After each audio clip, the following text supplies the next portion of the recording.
ache.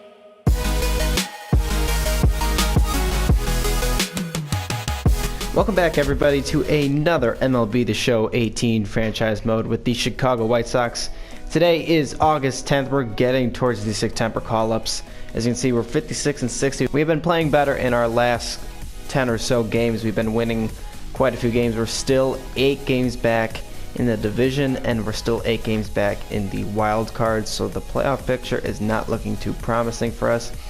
But our players have been playing well. We've been winning games, which is what we want to see as a developmental aspect of the game. So today we're going to be playing the Cleveland Indians at home, and we're going to be going against Corey Kluber, one of the best pitchers in Major League Baseball, and we're going to put up Carlos Rodon against him today. Welcome, everybody, to Guaranteed Rate Field. Today it's the Chicago White Sox versus the Cleveland Indians, the number 1 and the number 2 team in the American League Central Division. If we want any chance at a playoff spot, it's going to have to start in this series. We're going to have to sweep the Cleveland Indians, which would put us 5 games back. That's what we got to do. But today we got Carlos Rodon up on the mound, 8-5, a .387 record. He's given up 129 hits in 132 innings, so not too bad. The strikeouts is good. The walks are fantastic. He's one of our best pitchers, so he's the guy we want up there today to go against the Cleveland Indians. And he's going to face Michael Brantley, who's batting a whopping .321. He's 5th in the American League with the average. So as always, guys, we're going to show you the first and last pitch of the game, along with highlights in between and plays in between. So without further ado, the first pitch of the game is a foul ball with a strike 1. Both of them hit on the absolute screws. One's right at one guy, and then one's a single. Go figure.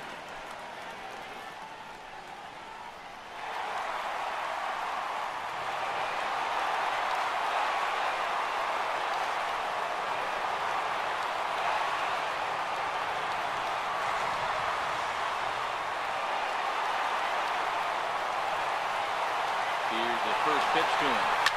Takes this the other way to right. And that'll get down for a base hit. And that runner will go no further than second, as there are 2 aboard now. Leading off the inning, Jose Ramirez. And they'll need him to get something going here. First pitch of the at-bat on its way. A fastball that finds the outside corner.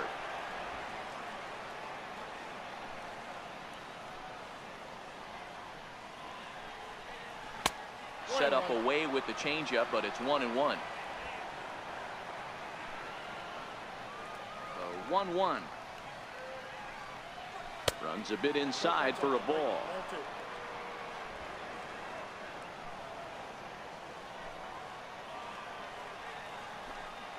And he can't get out of the way there, so the leadoff man will be aboard to open up the inning. Yeah, I can hear the crowd murmuring now, wondering if he hit him on purpose. But hey, us pitchers need to be able to throw inside, especially when facing hitters as dangerous as he is. Pretty sure this one just got away from him, and hey, that's part of the game. On that 0-0 pitch, I can't imagine that's exactly what he's looking for. The result works. Pitcher can't be too much. And that'll bring up the shortstop, Tim Anderson, as he rips it on the ground to second. Throw on to first, and an important pitch there as they get out of the inning before things explode. So it's 2 runs on 5 base hits, no errors, and a couple of men left. We played 4 full. It's the White Sox 5 and the Indians 3. Season, as they pull within 1 here, it's now a 5-4 game. Now batting, shortstop. So here's Francisco Lindor now. Fastball here as he'll take a look at ball 1, 1-0. No hits to this point.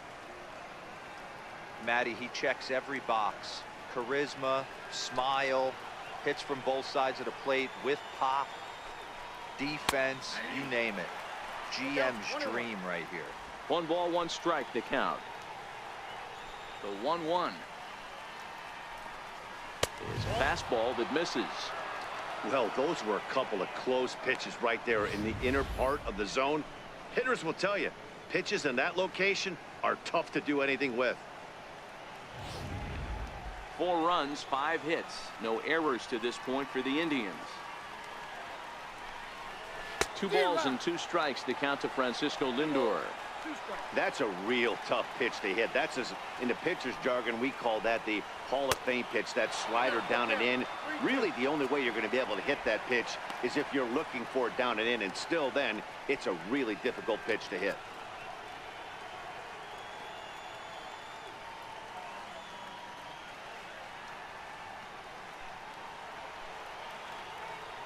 Now the payoff pitch home. And look out, that's in very tight, and it's ball 4. Well, it's obvious that earlier home run he gave up is still on his mind. He had him 3-2, but he didn't want to give him anything over the heart of the plate to hit, so. Digging in, Matt Davidson. He'll have a new pitcher waiting for him as we begin their half of the 8th. It doesn't look very promising so far in this one as we move into the later innings. Down by a bundle, it's time to get some base runners and hopefully a long ball to get them back into this one. Swung on and hit deep to left center. This one has a chance. See you later. Over the wall, a home run.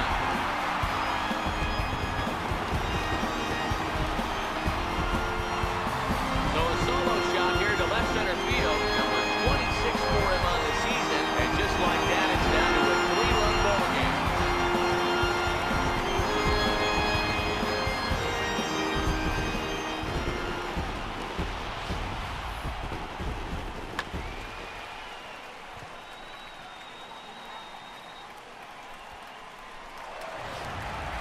And he will make the play out there, and there are 2 away now. Up next for Chicago, Tim Anderson. He comes to the plate as the last chance for his side. 2 out here in the 9th. On its way, the 0-1 pitch. Grounded back up the middle. That's through for a base hit, his 2nd of the ball game. So the 2-out hit keeps the inning hot and brings in Josh Bell.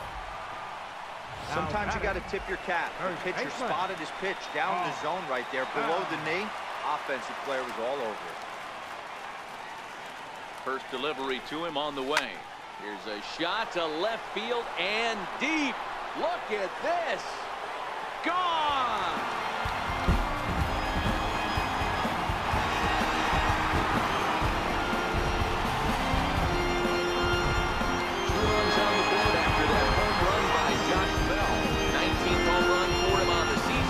It's now a 1-run ball game.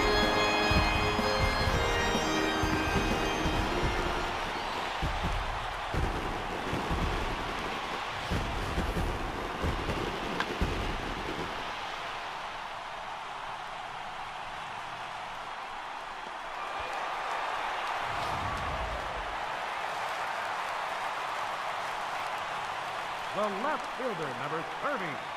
Next up is the sneaky pop of Nicky Delmonico. Now a swing and a fly ball. And this should do. Well, unfortunately, guys, that is going to end today's game. We made as much of a comeback as we possibly could. As you guys saw, it was a hard-fought battle. Unfortunately, we didn't have an extra guy on base to tie the game up, but that is just the way life is sometimes. Final at the end of this one. The Tribe wrote an as we will take a quick look at today's highlights of the game. Bottom of the first inning, Tim Anderson homered to left field, a 451-foot home run, getting an RBI out of it, making the score 1-0. You've been watching MLB Network. Have a good night, everybody. And then top of the second, Tyler Flowers hits a 2-run home run against Carlos Rodon, who had control issues throughout the night. And in all honesty, the home plate umpire was not making a lot of great calls. There was a lot of calls where the entire ball was practically over the plate, but they weren't called strikes for us. Bottom of the second, Lincecum double to right, getting an RBI, tying the game up at 2-2. And then bottom of the fourth inning, Lincecum hit a home run, but not the conventional home run. He hit an inside the park home run as Tyler Naquin missed the ball as he dove for it. Lonnie Chisenhall had to come in from right field, throw it in. Right around here, he's rounding third base. He's coming home. It looks like he's probably going to be thrown out, but he makes it. A inside the park home run for Lincecum, making the score 5-3 in favor of the White Sox. But then top of the 5th, Brantley came in, hit a home run to right field. Tonight was all about the long ball. Lots of home runs in tonight's game. Just clearing the fence over D. Gordon, getting them within 1. Then bottom of the 5th inning, Matt Davidson doubles to right. He gets a run in, making it 6-4. One of his few doubles of the night. Big night for Matt Davidson offensively. And then Tyler Flowers homer to left field, a 2-run home run, his second 2-run home run of the game, making the score 10-6. A costly error by Nicky Delmonico in left field gave up 2 runs, and that unfortunately was the killer for the White Sox. And like we said, offensive night for Matt Davidson, who got a home run to left field in the bottom of the 8th inning, making the score 10-7, getting another RBI out of it. Huge night for him personally. And then, as you guys had just saw, Bell homer to left, a 438-foot home run, a 2-run home run, making the score 10-9. But unfortunately, that was not enough for us to come back. Too many costly errors by our pitching staff and defensively. And then Delmonico, who cost us the game by giving up a costly error, giving up 2 runs, flies out to left field to end the game.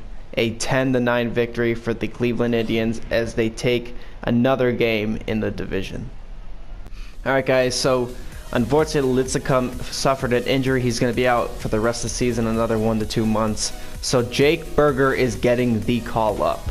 Jake Burger is going to be playing third base, alternating DH with Matt Davidson. We'll see how he does. We have Yolmer Sanchez in the minors. If Jake Burger is not successful, he's not ready for the MLB yet. But he was batting .289 in AAA. He's ready for the call-up, so he's going to be our everyday third baseman as of the moment. Alright guys, we are a little bit further down the road now, and our team has been playing pretty well as of late. They have pushed us over 500, and we are 5 games out of first place behind the Indians. If we look at the wild card, we are 4.5 out. And it is August 28th. We got another month, so we're not out of it just yet. We've been playing really well. You see, we took first game against New York. We took 3 of 4 against Detroit. We took 1 of 2 against Minnesota. Took 2 of 3 against Kansas City. We swept Detroit. So we have been playing better as of late. Today we're going to be in the Big Apple. We're going to be in New York City playing against the Yankees. We got Michael Kopech, the flamethrower, up there against Sonny Gray. Should be a fantastic game. Alright guys, so we're up with Jake Burger, our prospect third baseman that has come up.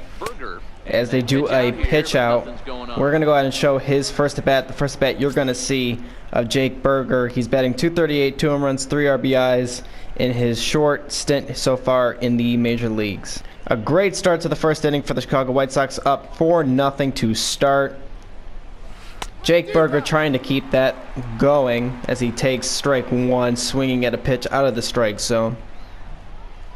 Jake Burger trying to impress everyone in the White Sox organization, trying to show that he is MLB ready, that he should be a part of the big league squad for the rest of the year and coming next year. He's trying to show that he is the future third baseman of the club, that he's a valuable piece, and he's getting an opportunity to show that here in front of the White Sox organization. And the next pitch, low, takes it for a ball. Good eye from Jake Burger. 2-2 as you see the umpire crew. Joe McDonald at the plate, Carl Dixon at first, Eric Summersgill in second, and I did not see the third base umpire. It's a 2-2 count. 2 outs, runner on first. Ball 3, good eye by Jake Burger. Sonny Gray has not had a great start to this game so far. He's given up back-to-back home runs. He's given up 4 runs so far, all earned. And now he's in a 3-2 count with Jake Burger with the runner on first base. And that one's going to hit the gap. That one is going to get through. That is going to score another run as Jake Burger gets to second base on a double, RBI double for Jake Burger, making the score 5-0 for the Chicago White Sox. He goes ahead and gets another RBI in his young career as we take a look at this one.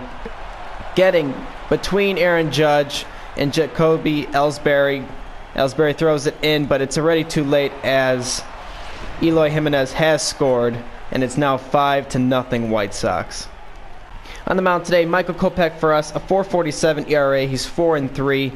He's trying to prove that he is going to be a mainstay for this rotation next season, that he can be a valuable push in this long shot to make the playoffs.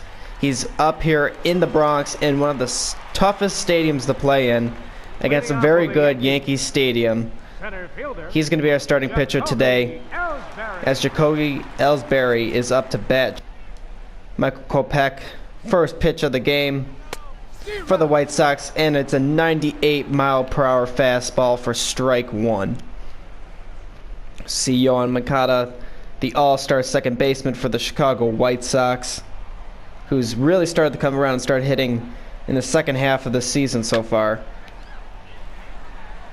And nice catch by Nicky Delmonico to record the very first out of the game for the White Sox, as they have started with a 5-0 lead over the Yankees. As we take a look at the lineup, we see Stanton batting .241, Aaron Judge batting .281, Sanchez is in there, Neil Walker, Gregorius, Greg Bird, Brett Gardner. It's just a stacked lineup. Michael Kopech's going to have his hands tied, and this is really going to be a make-or-break situation for Michael Kopech. He's always a long ball threat, currently 4th in the American League in that department. Lots of baseball left in this one as we're still early on, but you don't want to fall too far behind. They're already down by a bundle, and one of the things you want your leadoff guy to get on and set the table for the big boys to start driving in some runs. There's a good fastball on the outside corner as you'll take a look at strike one. Guys, this game features the league's best teams that are not currently leading a division. What does this matchup mean to the overall playoff picture? You know, D-Roll, we're getting late into the schedule right now, and this team has had a tough time scoring runs all year. They're going to have to turn this thing around and turn it around really quick if they want to get to the postseason. And Dan, you know as well as I do, once those bright lights come on in October, you're facing 1s and 2s. If you're having trouble scoring runs now, think of what it's going to be like when the monsters are on the hill. Fastball swung on and missed for the first out. All right, guys, here's a defensive alignment for the Chicago White Sox. And guys, what I want you to focus on today is this is one of the new age teams in the game that really rely on statistics and the numbers. And the numbers tell them that they're a better team defensively, moving guys around and shifting. Boy, this guy's been swinging a hot stick lately, and there's just another example. And even when he doesn't hit one on the barrel, he still manages another base hit. Yeah, don't overthink it. When you're flowing like he is right now, he's hot as a pistol. Everything's falling.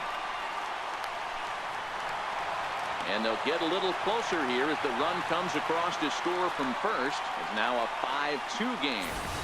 You simply cannot offer up a pitch like this to a hitter of this guy's magnitude, especially with runners on the bags. He makes a living off frozen ropes to the outfield like this. And into the box, Jimenez. He'll begin things here against Sonny Gray. One of the keys to securing a win, they want to keep the pressure on and try to build that lead as much as they can moving into the later innings. A bouncer to the left side, taken in by Gregorius.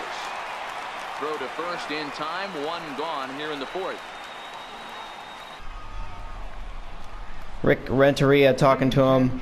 They're going to challenge the call. It is probably not going to be a successful challenge as we take another look here. He does appear to beat him at the bag.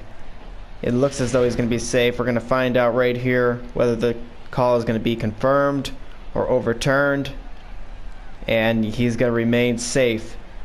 It was not a successful challenge. Unfortunately, you can't really look at the replay before you choose the challenge, and you don't get the challenge unless they give you the option to challenge. So, be the Cuban import Yoan Moncada. A hit in 2 at-bats for him at this point in the ballgame. Set to deliver on 0-2. Here it comes.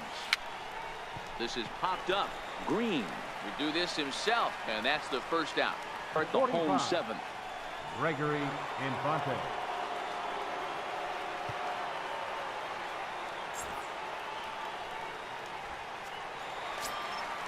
Nick Castellanos now 1 for 2 with a double on the ledger so far.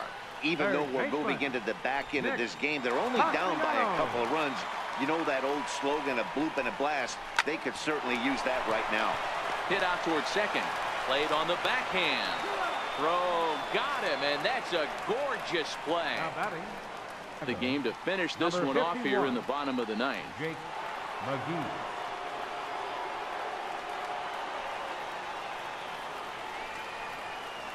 All right, guys, we are down to the last out of the game. Jake McGee, our closer, is out on the mound as Neil Walker takes ball 1 against Jake McGee. As he tries to close out the game, a slider comes way inside on Neil Walker. 2-0. White Sox have a 6-3 lead over the Yankees, as now it's 3-0.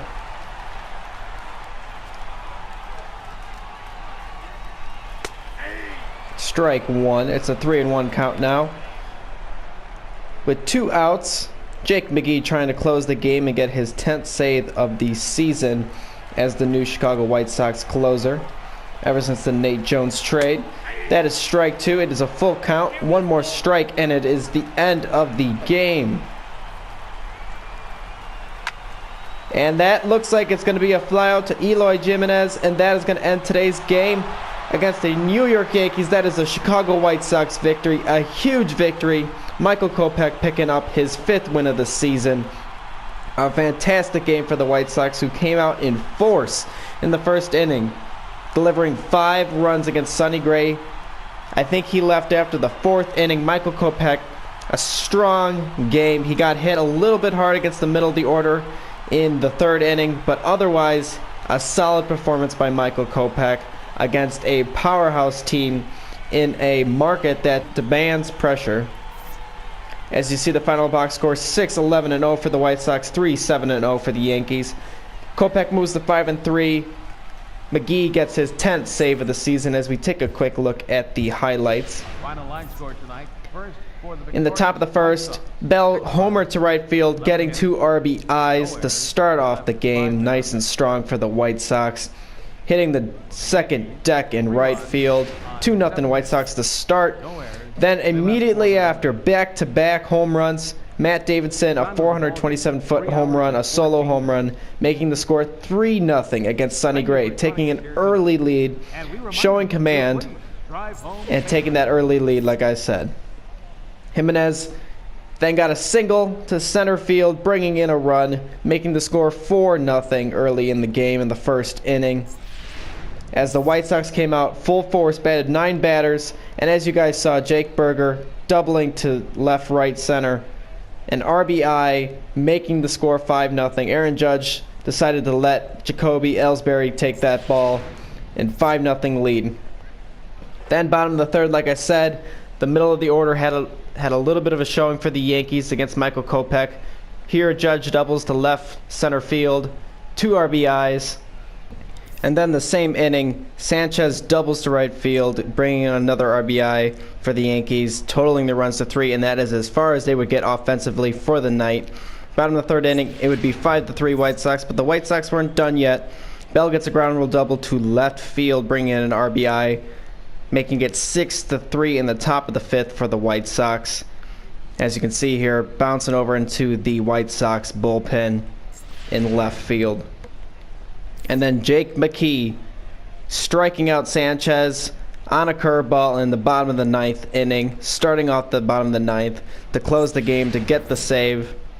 And as you see here, Walker, the last out of the game, full count, flies out to Eloy Jimenez in center field, concealing a 6-3 White Sox victory in the Bronx.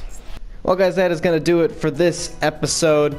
We saw the White Sox come out in force against the New York Yankees. We saw them make a comeback in the 9-10 loss against the Cleveland Indians. A lot of home runs, a lot of runs in that game.